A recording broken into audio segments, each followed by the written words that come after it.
शाहपुर गांव में एक परिवार रहता था जिसमें रतन, उसकी माँ और उसकी बहन। रतन की माँ और उसकी बहन बुरे स्वभाव की थी। रतन की शादी हुई पास के गांव की लड़की संध्या के साथ।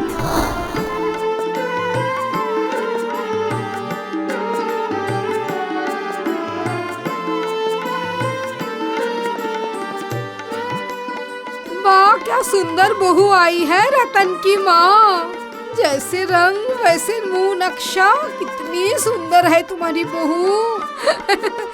हाँ, वही है। चेहरा देख के एकदम पिघल गया। ज्यादा तो फिर हम चलते हैं, ठीक है? हम फिर से आएंगे तुम्हारी बहू को देखने के लिए, कितनी सुंदर दिखती है।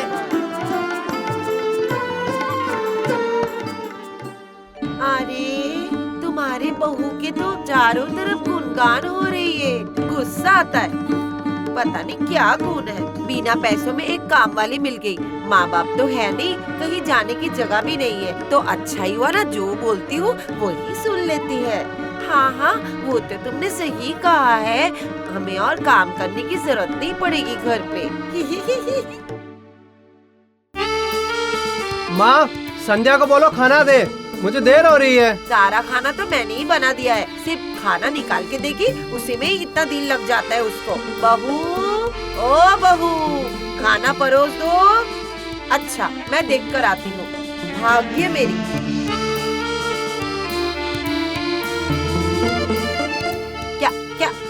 क्या हुआ? अभी तक खाना नहीं बना? ये लीजिए माँ, खाना तो कब का तैयार है। मैं थाली परोस कर लेकर ही आ रही थी।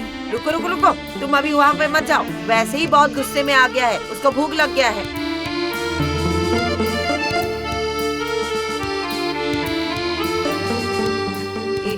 ये लो बाबू खाना। बहू को अभी समय नहीं है, वो आ नहीं पाई और बोली कि आप अपने बेटे को बोलो कि यहाँ आकर खाना लेकर जाए, इसीलिए मैं लेकर आई। ये क्या साहस है माँ? वो ऐसा बोली तुमको? ये क्या बात हुई? संध्या को बुलाओ जरा। ना, काम के वक्त निकलते समय ऐसे दिमाग गरम नहीं करना चाहिए। ना।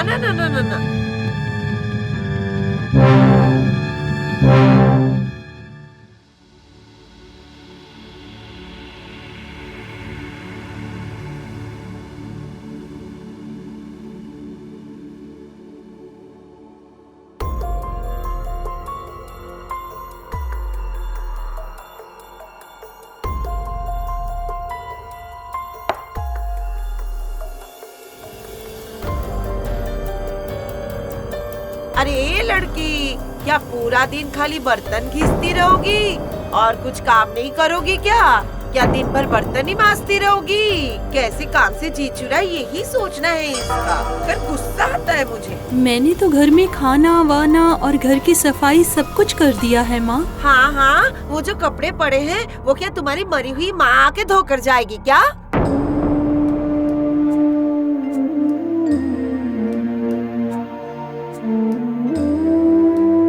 लेकिन माँ, इतने सारे कपड़े। न्यूरे लड़की, क्या तुम्हारी शरीर मोम से बनी हुई है? थोड़ा ज्यादा काम करोगी तो शरीर पिघल जाएगी।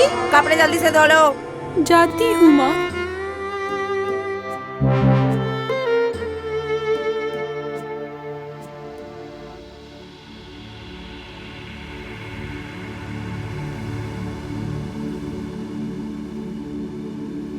सुनो, तुम्हें मेरे घर पे कोई दिक्कत तो नहीं हो रही है ना? नहीं, सब ठीक है, लेकिन वो। लेकिन क्या? ना, ऐसा कुछ भी नहीं है, बोलने जैसा कुछ भी नहीं है। इनकी माँ और बहन जो मुझ पे अत्याचार करती हैं, अगर मैंने इनको बताया तो मेरा यकीन भी नहीं करेंगे और इनको बुरा भी लगेगा।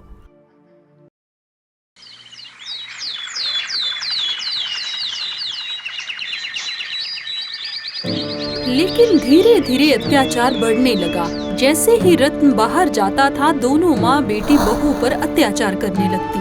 कुछ भी काम नहीं होता था, लेकिन फिर भी उसको काम में लगाए रखते थे और अंत में एक दिन घटना घटी।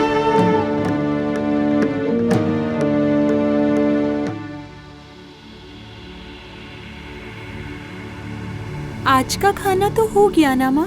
मैं कहती हूँ कि खाना बन गया क्या, ये तुम अभी से ठीक करोगी क्या? देखा माँ, जैसे कि वो इस घर की मालकिन है।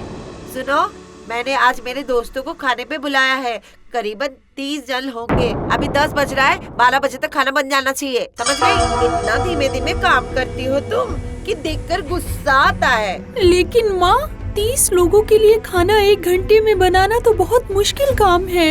देखो माँ, देखो मुंह के ऊपर एकदम ना बोल दिया उसने।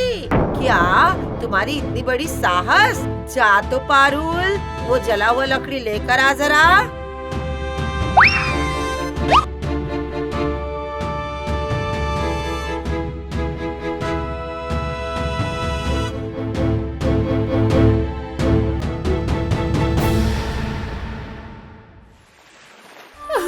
हे ऊपर वाले, ये कैसी जिंदगी दी है मुझे।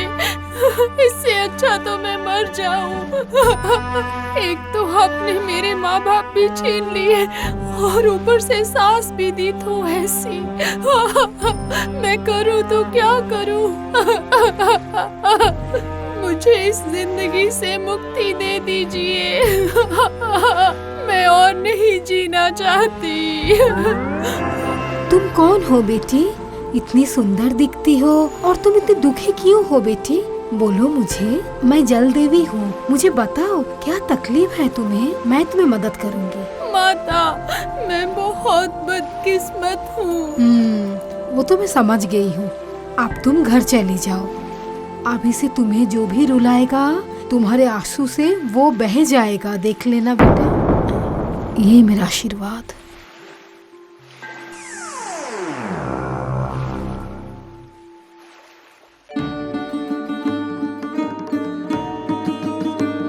अरे रतन की आने की टाइम हो गई है। वो लड़की कहाँ गई, बता सकती है? वही तो सोच रही हूँ, वो कहाँ गई होगी।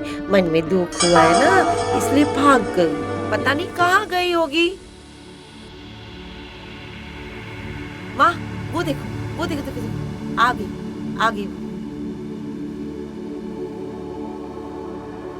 आ गई। देखो महारानी, सुनो, कहाँ गई थी तुम? बोलो। मुझे कुछ भी अच्छा नहीं लग रहा था, इसलिए नदी के किनारे गई थी माँ। हाय हाय हाय हाय, घर की बहू कहाँ तुलसी मंच पे जाएगी और कहाँ गई है नदी किनारे? हाँ, नदी के सामने कैसे शाम को गई? हाँ, मुझे तो समझ नहीं आ रहा है, क्या बहू मिल गई है मुझे। ये सब आप क्या बोल रही हैं माँ? मैंने तो अभी जहाँ समझ में आया वही समझ रही हूँ। आने दे तेरे पति को, बताती हूँ मैं। आने दे तेरे पति को।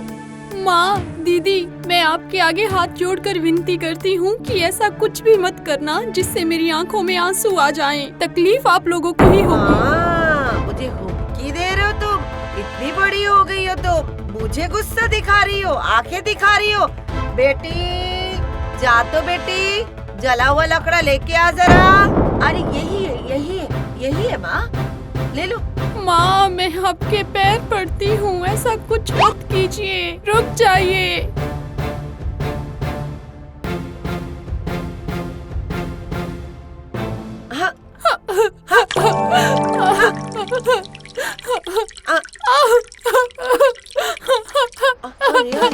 अरे ये क्या हो रहा है? कहाँ से आ रहा है?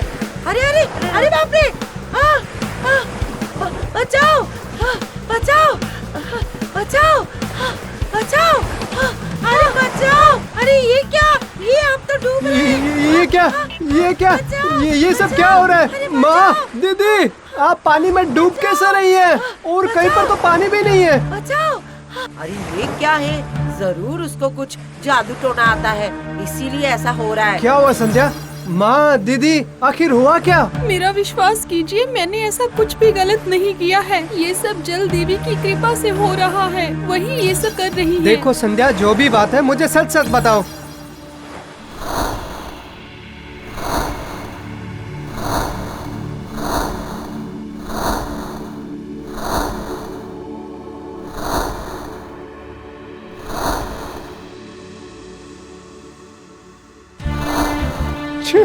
माँ, एक अज्ञात लड़की के साथ आप दोनों माँ बेटी ने मिलकर ऐसा बर्ताव किया है। ये अन्याय है, अन्याय। आप लोगों के साथ अब जो भी हो रहा है सही हो रहा है माँ। अरे बाप रे! अरे और नहीं करूंगी ऐसा, बचा लो। और नहीं होगा ऐसा, और कभी ऐसा सताऊंगी नहीं उसको। मैं नहीं बचा सकता, आपको सिर्फ बचा सकती है सिर्फ और सिर्फ संध्या। आपको उससे माफी मांगनी होगी। अगर आपको वो माफ कर देती है तभी आप लोग उस जल देवी के श्राप से मुक्त हो पाएंगे। माँ, ओ मेरी बहू, मुझे माफ कर दो, मैं ऐसा नहीं करूंगी फिर। माफ कर दो बेटी, बहुत गलत कर दिया। इस बार के लिए माफ कर दो माँ, मेरी बेटी। छी छी माँ, आप मुझसे बड़ी हैं, ऐसी बातें मत कीजिए। ये मुझ पे जल देवी का वरदान है। मैंने अपनी माँ को तो कभी नहीं देखा, आप ही मेरी माँ हैं। मैंने आपको माफ कर दिया है माँ।